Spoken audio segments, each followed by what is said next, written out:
years before Christ, a Hindu prince named Gautama. It was that he be a universal. In him shone the perfect ages of earlier lives. In Japan, children celebrate his miraculous birth. When he stood on a lotus, I am the first of all men. I am the oldest in the world. Now I am born for the last time. They pour azalea tea over his image, for legend says that tea fell from the sky when Gautama was born. But behind the legends, there is the life of the Prince Gautama. He grew up, sheltered in his palace, married, and lived in princely. One day he rode out from the palace. He met an old man, weak and wretched, and saw the suffering of old age. All pride of youth left him. He met a lame man and saw the suffering of sickness. All pride in health left him. He saw a dead man and those who mourned him, and seeing the suffering of a world that dies and is reborn, again and again to suffer and die, all pride in life left him. But then he saw a holy man in a yellow robe, full of peace, and seeing him, Gautama decided to seek the way of liberation from the world of pain. That night he rose up, left his wife and sleeping son, and rode from the palace.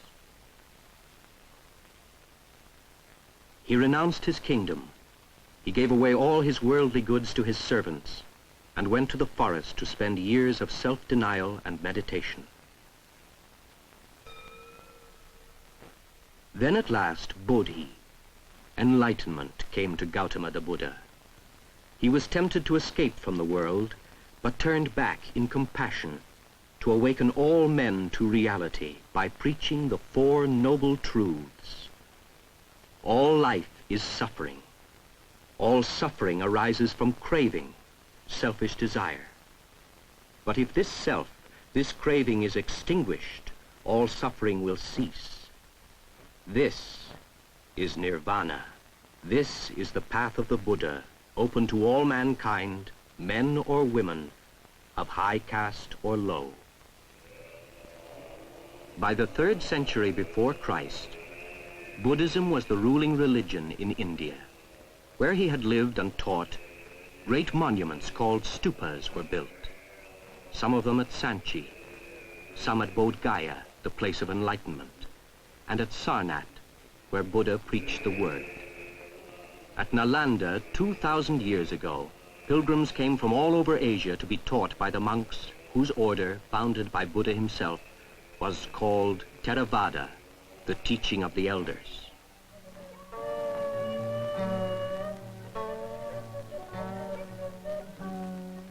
In India, Buddhism was reabsorbed by Hinduism from which it had come.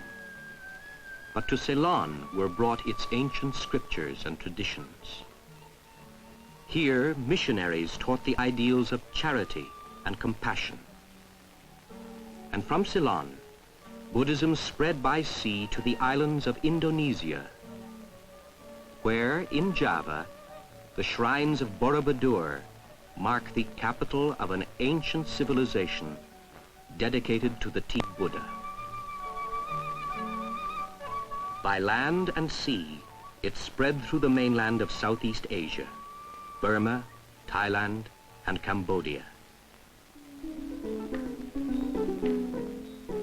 In central Burma stands a forest of stupas, the holy city of Pagan on the Irrawaddy, built by a Buddhist emperor in the 11th century. A great outpost of Buddhist learning for 200 years, then destroyed by Kublai Khan, it is still a place of devotion and pilgrimage.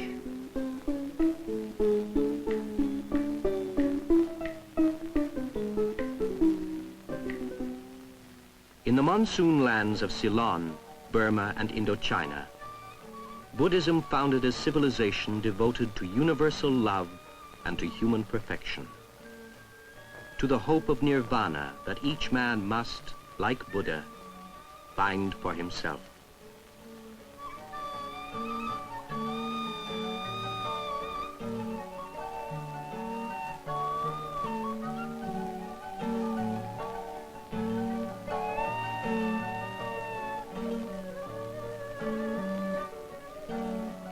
In the festivals of Southeast Asia, people honor the Buddha as a symbol of enlightenment and do reverence to the mortal relics of their teacher and example who has gone on into Nirvana.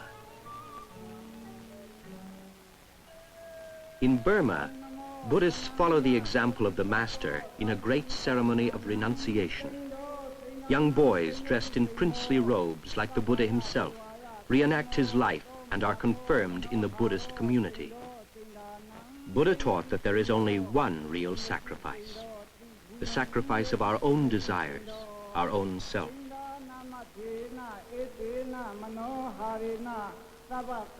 The young monk's head is shaved as a sign that he has renounced the world and its pleasures.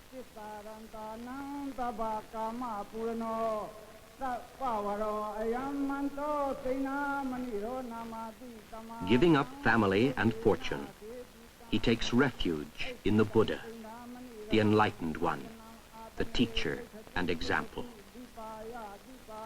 He takes refuge in the Word, the truth that Buddha himself left to his disciples. And he takes refuge in the Buddhist community, the order of monks. The monk is the ideal of the Theravada Buddhists. He lives in peace and tolerance, in compassion and meditation. Renouncing their possessions, the monks are living examples of unselfishness, pointing the way to Nirvana. By poverty, they are purified. And those who help them are set on the path of righteous living, the path of the Buddha.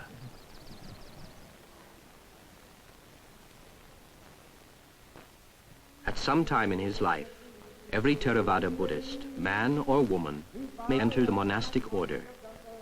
Even as a layman, he follows the Buddha's way of life. Hurt no others with that which pains yourself. And the Buddha said, expect nothing from the merciless gods, for they too are born, grow old, die, and are reborn. Alone man is born, alone he lives, and alone he dies. You alone must make the effort. The Buddhas of this world are only teachers.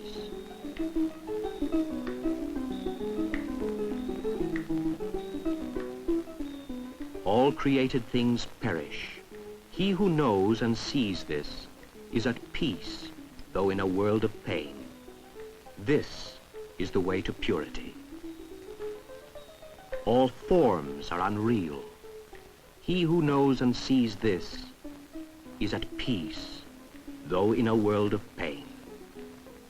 This is the way to purity. The forms and images of the Theravada temples are symbols, symbols of enlightenment, symbols of Nirvana, the annihilation of desire. None can save us but ourselves. No one can and no one may. We ourselves must tread the path. Buddhas only show the way.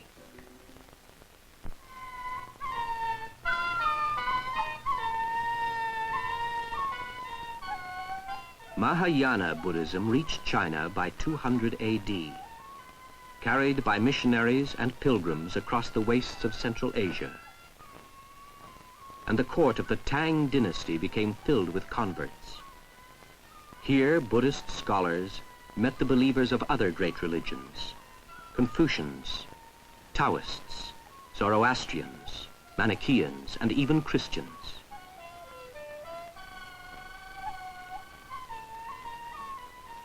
The gospel of Buddhism resulted in a tremendous flowering of Chinese art and literature, some of it preserved in the great cave temples of northern China.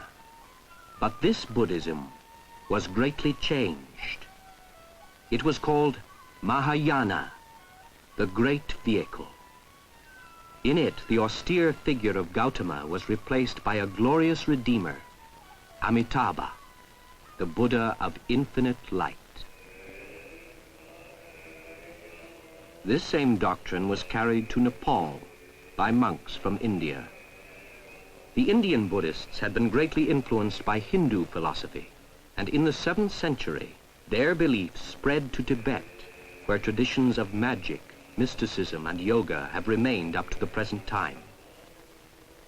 It became a country ruled by Buddhist monks called lamas. Though the popular Buddhism of Tibet was marked by magic and demon worship, the lives of many of the monks are filled with learning and devotion. In the 8th century, the gospel of Amitabha, the Redeemer, spread from China to Japan.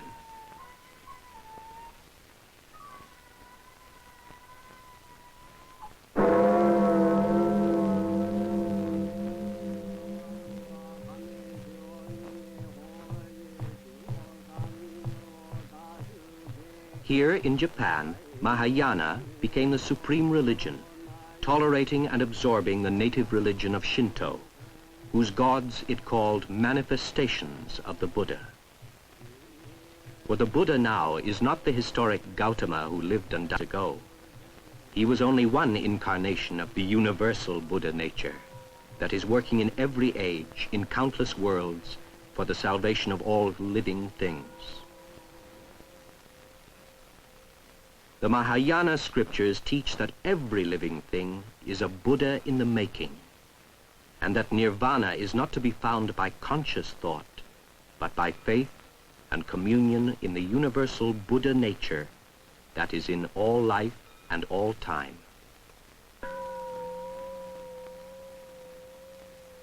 One of the sects, Zen Buddhism, believes that true enlightenment does not come by empty speculation, but in a sudden flash of intuition.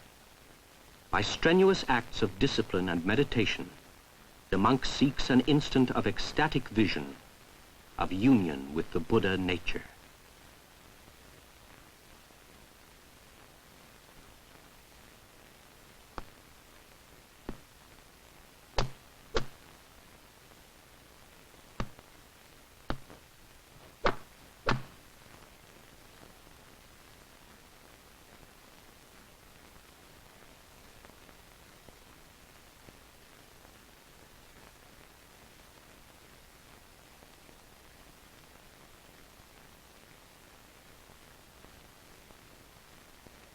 The Buddha nature manifests itself in many ways, in the teaching of Gautama, and in those Buddhas in the making called Bodhisattvas, who in compassion turn back from Nirvana, or full Buddhahood, to share their merit with suffering humanity.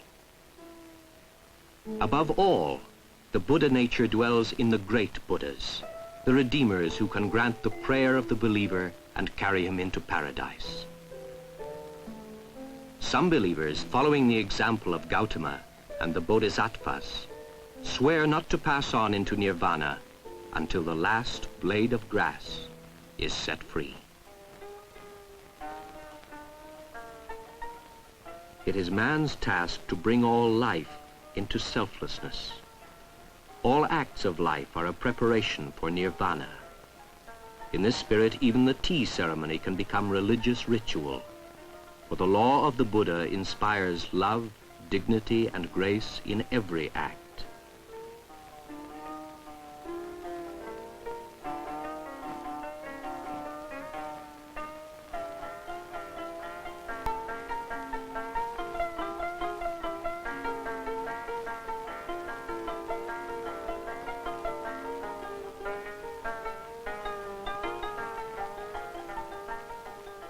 Make your life like the lotus, said Buddha, for it rises from mud and mire and yet attains perfect purity.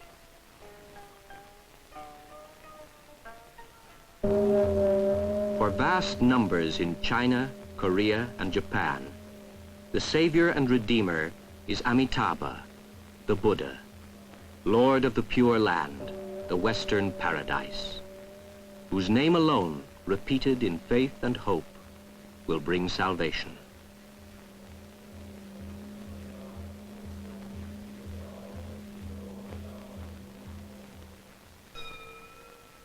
To Amitabha they sing the hymn of the white lotus.